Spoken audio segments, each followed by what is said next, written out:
बहू, तुम्हारे मायके वालों ने दिया ही क्या था जो तुम मांग रही हो? ठीक है मम्मी जी, मैं एक घर छोड़कर अलग हुए जा रही हूँ, लेकिन मेरे मायके से जो कुछ भी मुझको मिला था वह सब मुझको वापस कर दीजिए। करुणा ने बहुत निडरता से कहा। यह लो जी, अब इनकी बात सुन लो। बहू, तुम्हारे मायके वालों ने ऐसा दिया ही क्या था जो तुम मांग रही हो? त्रिवेणी बहुत ही ढीठता के साथ बोली। अब आप ये कह रहे हैं मम्मी जी, आपकी मांग के हिसाब से मेरे मम्मी पापा ने अपनी हैसियत ना होते हुए भी बहुत कुछ दिया था, और वो गहने भी जो मम्मी ने अपनी मम्मी के हमको शादी में चढ़ाए थे, और जिनको शादी में एक बार पहनने के बाद मेरे होते हुए भी जिनकी शक्ल दोबारा देखने को नहीं मिली। आपके मुताबिक वह आपके पास ही सुरक्षित है। करुणा जी थोड़ा चिढ़ कर बोली। यह लड़की अक्सर त्रिवेणी करुणा ऐसे ही शब्दों से नवाजा करती थी।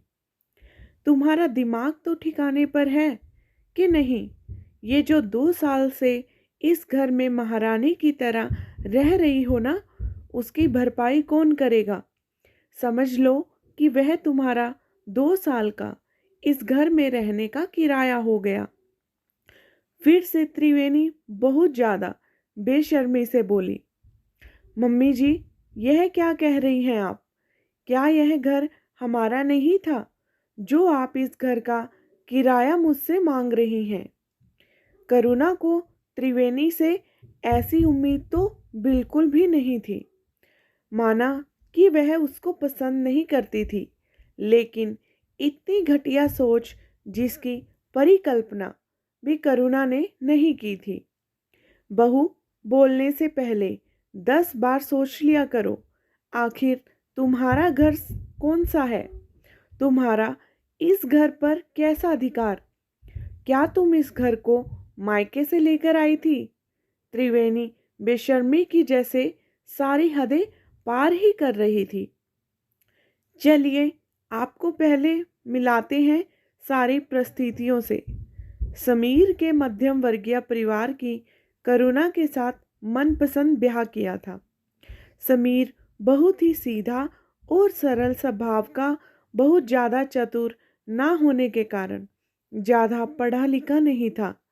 उसकी एक छोटी सी किराए की परचून की दुकान थी। करुणा वही सौदा पानी लेने आती थी। कब समीर का दिल करुणा पर आ गया, पता ही नहीं चला, और करुणा को 20 साल और सरल स्वभाव का समीर बहुत अच्छा लगता था। जब घर के छोटे बड़े बेटे समीर की शादी की बात चली, तो त्रिवेणी ने उसकी शादी को दहेज के तराजू पर तोलना चाहा, क्योंकि करुणा का बड़ा बेटा अनिल बैंक में नौकरी करता था और उसके ससुराल से भरपूर दहेज भी मिला था। बस त्रिवेणी यही सब कुछ समीर के ससुराल से भी चाहती थी, लेकिन समीर ने उसकी सारी आशाओं पर पानी फेर दिया और समीर करुणा के साथ शादी करने के लिए जिद पर अड़ गया। पहले तो त्रिवेणी ने साफ मना कर दिया, लेकिन जब समीर ने अपने पवित्र प्यार को अपनाने के लिए घर छोड़ने की धमकी दी, तो त्रिवेणी ने हाँ तो कर दी, लेकिन करुणा के मायके वालों से तरह तरह के सामान की फरमाइश कर दी।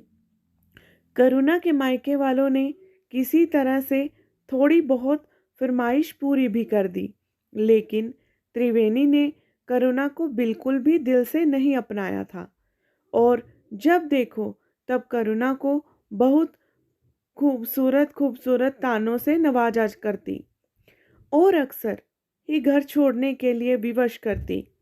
और एक खास बात और, कि समीर के सामने तो करुणा से कुछ नहीं कहती, और उसके पीठ पीछे ना जाने उसकी कितनी बातें सुनाती थी।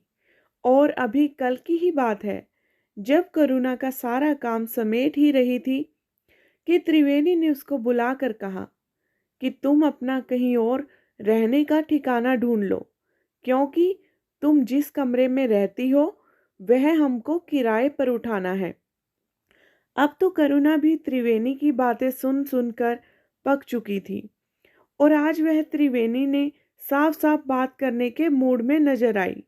मम्मी जी, घर आप भी यह मायके से लेकर नहीं आई थी। अब तो करुणा भी डिठाई से बोली, 2 टके की छोकरी मुझसे बहस कर रही है। त्रिवेणी बहुत ज्यादा भी विफरते हुए बोली, मम्मी जी, बहस करने के लिए आपने ही मुझे विवश किया है। और हाँ, एक बात साफ सुन लीजिए, जब तक आप मेरा सारा सामान वापस नहीं करती तब तक मैं इस घर से एक कदम भी बाहर नहीं निकालूंगी।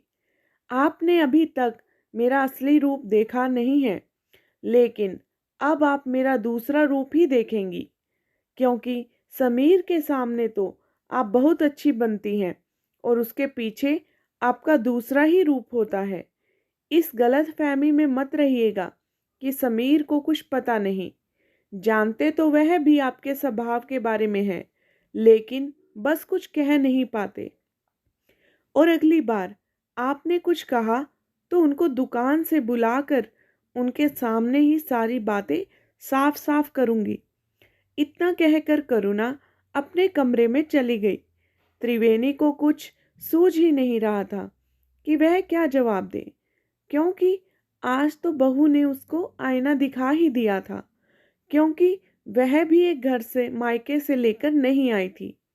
और उसके बाद उसने चुप रहने में ही अपनी भलाई समझी, क्योंकि एक बार अगर करुणा की जुबान खुल गई तो बंद करना भी मुश्किल हो जाएगा। अपने विचार इस कहानी के बारे में कमेंट बॉक्स में ज़रूर शेयर कीजिएगा और अगर आपको कहानी पसंद आई है तो प्लीज़ चैनल को लाइक करना, सब्सक्राइब